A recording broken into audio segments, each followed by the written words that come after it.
Hello friends, welcome back to our channel always Tandipa. তোমরা সবাই কেমন আছো? আশা করি তোমরা সবাই খুব ভালো আছো, আর আমরাও খুব ভালো আছি। তো আজকে চলে এসেছি তোমাদের কাছে একটা নিরামিষ রান্নার রেসিপি নিয়ে। তার জন্য যেটা করতে হবে, ছোলার ডালটাকে আগে থেকে ভিজিয়ে রেখে দিতে হবে।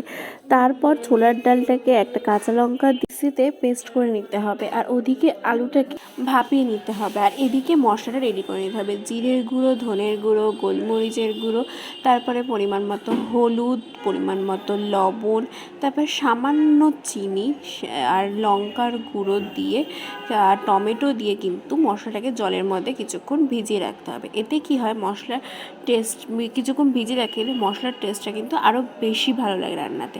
তারপরে কড়াইয়ে তেল দিয়ে যে ডালটাকে পেস্ট করে রাখা হয়েছিল সেই ডালটা কিন্তু কড়াইয়ে দিয়ে ভালো করে কিন্তু কষিয়ে নিতে হবে। আর এর মধ্যে যেহেতু আগে থেকে বাটার পর নুন হলুদ দিয়ে রেখেছিলাম, সেই জন্য আর কোনো নুন হলুদ দিতে হবে না। ভালো করে পেস্ট করে মিক্সিতে মিশিয়ে নেওয়ার পর কিছুটা পরিমাণে আটা দিতে হবে। তাতে কি হয়, মানে ধোকাগুলো আর কি ভেঙে ভেঙে যাবে না। ঝোলে দেওয়ার পর অনেক সময় হয়তো ভেঙে যায়, এটা দেওয়ার পর কিন্তু ভেঙে যাবে না। ভালো করে আটা দিয়ে ডালটাকে কিন্তু ভালো করে কিন্তু কষিয়ে নিতে হবে। এরপর হাতের সাহায্যে তালু দিয়ে কিন্তু এইভাবে সেভ করে নিয়ে কিন্তু বরফির আকারে কিন্তু কেটে নিতে হবে। এই রান্নাটা তোমরা যদি নিরামিষ দিনে করো, তাহলে কিন্তু তোমাদের বাড়িতে এক হাতা ভাত কিন্তু সবাই বেশিই খাবে। খুব সুন্দর হয়, দারুণ লাগে। এই শুধু এইটা দিয়েই ভাত খাওয়া যাবে এরকম একটা রান্না নিরামিষ দিনে।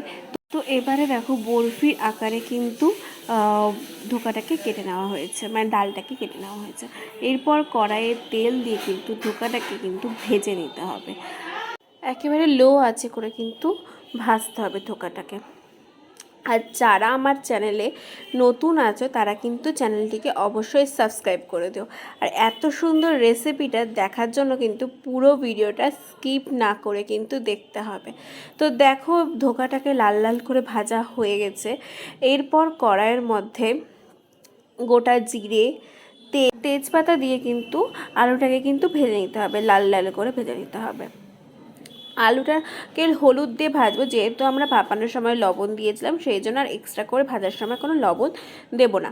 এবারে দেখো, আলুটা ভাজা হয়ে গেলে কিন্তু আলুটাকে উঠিয়ে নিয়ে ওই কড়াইয়ের মধ্যেই আরও কিছুটা পরিমাণে তেল দিয়ে যেই মশলাটাকে ভিজিয়ে রেখেছিলাম সেই মশলাটা কিন্তু কষতে দিতে হবে। মশলাটা কিন্তু ভালো করে কষতে হবে, যাতে মশলা থেকে কোনো গন্ধ না বেরোয়। তো তখন কাশ্মীরি লঙ্কার গুঁড়োটা দিতে আমরা ভুলে গেছিলাম, সেই জন্য কাশ্মীরি লঙ্কার গুঁড়োটাও দিয়ে দিলাম। কাশ্মীরি লঙ্কার গুঁড়োটা দিয়ে ভালোভাবে কিন্তু কষে নেব। এবারে দেখো, মশলাটা কষা হয়ে গেছে, মশলা থেকে কিন্তু তেল ছেড়িয়ে বেরিয়ে এসছে। এরপরে কিন্তু ভেজে রাখা আলুগুলো কিন্তু দিয়ে দিলাম, দিয়ে আরও কিছুক্ষণ আমরা মশলাটাকে কষিয়ে নেব আলু দিয়ে। তারপরে উষ্ণ গরম জল কিন্তু দিয়ে দেব। এবার জলটা দিয়ে কিন্তু তোমরা পরিমাণ মতো জল দেবে, যে যেরকম গ্রেভি রাখতে চাও সেরকম। তারপরে জলটা ফুটে আসলে কিন্তু এক এক করে ডালনাগুলো দিয়ে দিতে হবে, ভেজে রাখা ডালনাগুলো দিয়ে দিতে হবে, দিয়ে সামান্য পরিমাণে কিছুক্ষণ ফুটাতে হবে।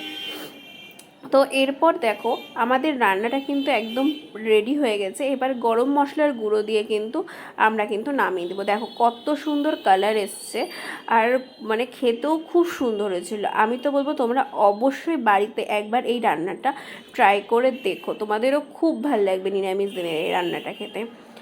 তো ভিডিওটা কেমন লাগলো সেটা অবশ্যই কমেন্ট করে জানিও। ভিডিওটা এই পর্যন্ত ভালো লেগে থাকলে লাইক, কমেন্ট, শেয়ার আর সাবস্ক্রাইব করে দিও। টাটা।